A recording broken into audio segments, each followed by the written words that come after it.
If you're a man over 40 and you've got a wedding coming up, a work event, or a dinner where you actually want to look like you know what you're doing, this is for you. Most men over 40 don't need a better suit, they just need better rules. And once you know those rules, formal dressing becomes simple and effortless. In the next few minutes, we'll break down the 5 parts of a formal outfit: the suit, the shirt, the tie, the shoes, and the accessories. And more importantly, I'll show you how to choose pieces that fit the body you have now, not the body you had 10 years ago. No complicated rules, no fashion jargon, just straightforward guidance you can actually use. One thing before we dive in, stick around for the accessories section near the end. That's where I'll cover the one mistake I see constantly, even on guys who otherwise look sharp. It's small, but it quietly ruins a lot of outfits. Alright, let's start where it matters most: the suit.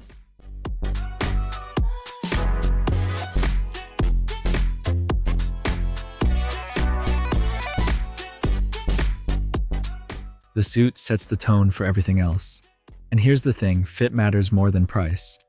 A moderately priced suit that's been adjusted to your body will always look better than something expensive that doesn't fit right. Shoulders are the deal breaker. If they're wrong, nothing else matters. So, what does good fit actually look like? Start with the shoulders. The seam should sit right at the edge of your shoulder, not hanging down your arm, not pulling across your back. This is hard to alter, so it's worth getting right from the start. If your midsection has changed over the years, don't size up the whole suit. Tailors can shape the waist, but they can't fix oversized shoulders. The body of the jacket should follow your natural shape, a little taper at the waist, enough room to move comfortably. You're not trying to look skinny, you're trying to look structured. A lot of men think they need a slim fit suit to look modern. You don't. You need structure, not tightness. Structure adds presence. Tightness makes you look uncomfortable. And after 40, presence always wins over tightness. For length, here's an easy check. Let your arms hang at your sides. The bottom of your jacket should reach about to your knuckles. It should cover your seat completely. Sleeves should show about ½ inch of your shirt cuff. Small detail, but it's one of those things people notice.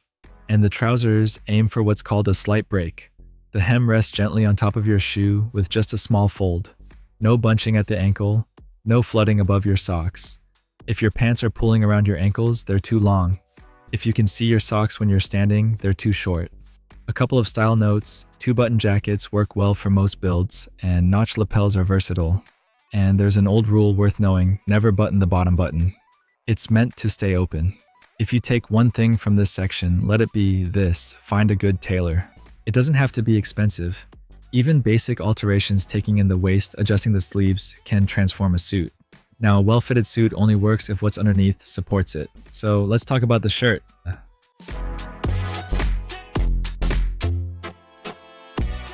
The shirt is your foundation layer. It needs to fit well under your jacket and look clean on its own if you take the jacket off. A great suit with a bad shirt still looks bad instantly. But a great shirt with a decent suit can still look sharp. Fit first. The shirt should be fitted through the shoulders and torso without being tight. You want to be able to move, sit down, reach across a table without the fabric pulling or bunching. Here's a quick test. If your shirt pulls across your stomach, when you sit down, it's too small, no matter what the tag says. For the collar, button it all the way and check that you can comfortably fit 2 fingers between your neck and the fabric. Too tight and you'll be uncomfortable all day. Too loose and you'll have a gap when you wear a tie. On colors, white is the safest choice. Clean, versatile, works with anything. Light blue is a solid second option. Between these two, you'll cover most formal situations.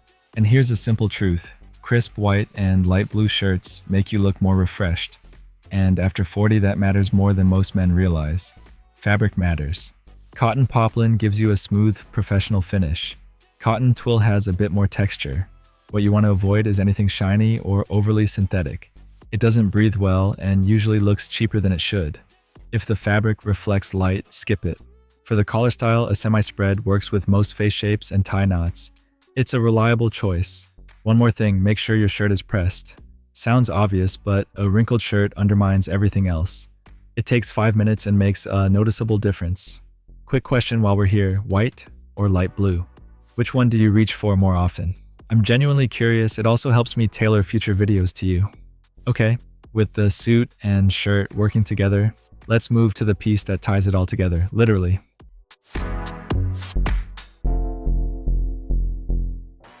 The tie is where you can show a little personality while still keeping things appropriate. But there are a few things that make the difference between looking polished and looking slightly off. If your tie is louder than your personality, it's the wrong tie. Width. Your tie should roughly match the width of your jacket's lapel. For most suits, that's somewhere between 2.75 and 3.25 inches. Too skinny looks dated. Too wide looks like a costume. Color. A good rule of thumb, your tie should be darker than your shirt. This creates contrast and draws the eye up toward your face. Navy on white is a classic. Burgundy on light blue has some personality without being loud. Navy burgundy and charcoal ties make almost every man over 40 look sharper instantly. Fabric. Silk is the standard for formal occasions. It drapes well and holds a clean knot. Wool or knit ties can work for more relaxed settings. But for anything truly formal, silk is the way to go. Knots. The four-in-hand is quick and has a nice asymmetry to it, works well for everyday wear. The half Windsor is more balanced and a bit more formal. The full Windsor is symmetrical and substantial. Save it for when you really need to look sharp. And length, this one matters. The tip of your tie should land right at the top of your belt buckle. Not above it, not below it. It's a small thing, but when it's off, people notice even if they can't quite say why. When the length is right, it frames your torso correctly. When it's wrong, it breaks the entire visual line. A clean, well-tied knot communicates discipline. People feel it even if they can't put their finger on why. Things to watch: a tie that's too short looks awkward, too long, and it disappears into your pants. Busy patterns on a textured suit can create visual noise. When in doubt, keep it simple. If you're unsure, start with solids and small textured weaves. They're timeless, they photograph well, and they always look intentional. Now, here's something a lot of guys don't realize. Your shoes often get noticed before your tie. People look down. It happens.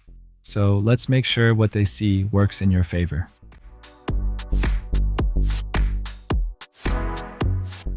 Shoes tell people something about you, whether you pay attention to details, whether you take care of your things. They're not the most important part of the outfit, but they're often the most noticed. People judge men by their shoes faster than by their suits, especially in professional settings. And that's even more true after 40, when people expect you to have your life and your look together. Material. For formal settings, leather is the standard. Quality leather dress shoes will mold to your feet over time and can last for years with basic care. Color. Your shoes should match your belt. Black with black. Brown with brown. It's a simple rule, but when it's broken, it's noticeable. When to wear what?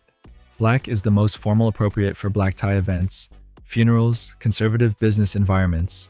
Brown, particularly darker shades, is more versatile and pairs well with navy and gray suits.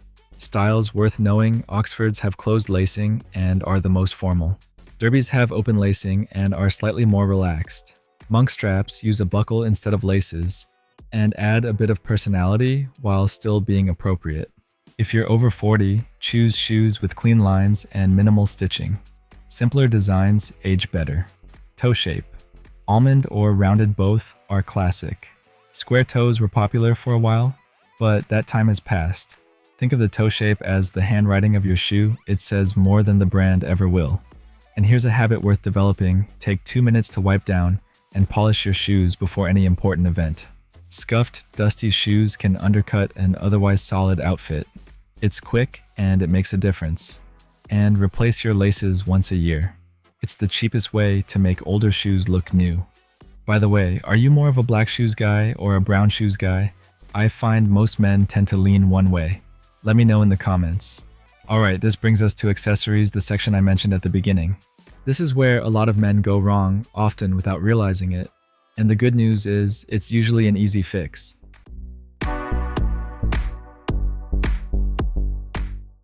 Accessories are where men tend to either do too much or miss something basic.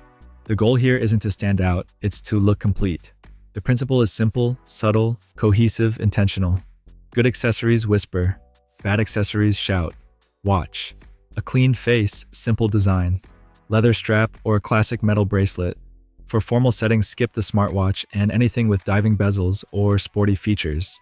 Your watch should complement the outfit, not compete with it. Pocket square. White linen with a simple fold is always appropriate. It adds a finishing touch without trying too hard. If you go with a pattern, make sure it complements your tie, doesn't have to match, but should feel like it belongs together. Cufflinks. These are only for French cuff shirts. Keep them understated silver or gold tone, clean design. Save the novelty cufflinks for casual settings with friends. Belt. Quality leather that matches your shoes. Simple buckle. No oversized logos. The best belt is one that nobody consciously notices, it just works. And now the mistake I mentioned earlier. Socks. Here's what I see all the time. A guy puts together a solid outfit, good suit, nice shoes, and then sits down, his pant leg rides up, and there they are.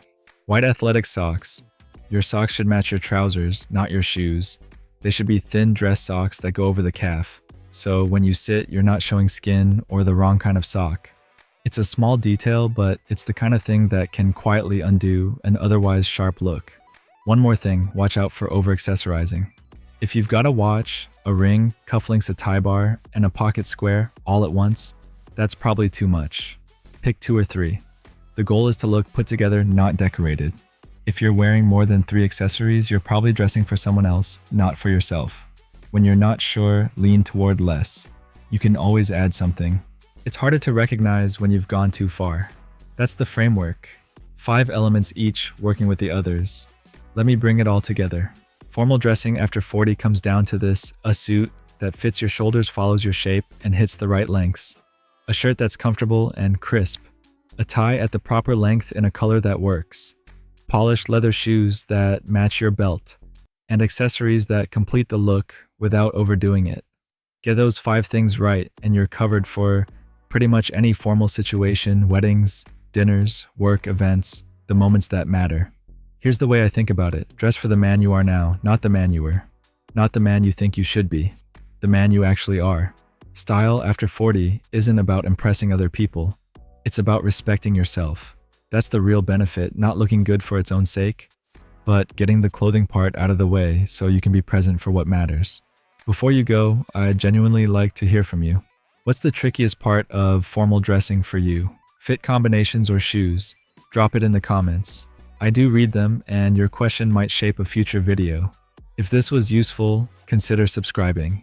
I put out videos regularly on looking sharp after 40, practical, no-nonsense stuff. The kind of guidance that's actually helpful without overcomplicating things. Men over 40 don't need more clothes. They need better choices. And now you know how to make those choices. Thanks for watching.